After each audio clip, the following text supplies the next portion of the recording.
दरवाजा खोलो। तुम्हें मेरी बात सुननी होगी जुमाना।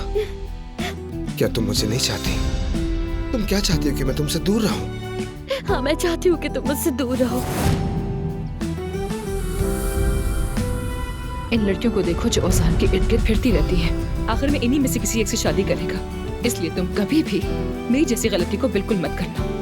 अपना दिल कभी ओजान जैसे लड़कों को मत देना, क्योंकि फिर बहुत तकलीफ होती है। सदाफ, तुम्हें अंदाजा नहीं मैंने तुम्हें कितना मिस किया। जैसे ही मिलूंगी तुम्हें जोर से गले लगाऊंगा। ओजान माशाल्लाह बहुत प्यारे लग रहे हो।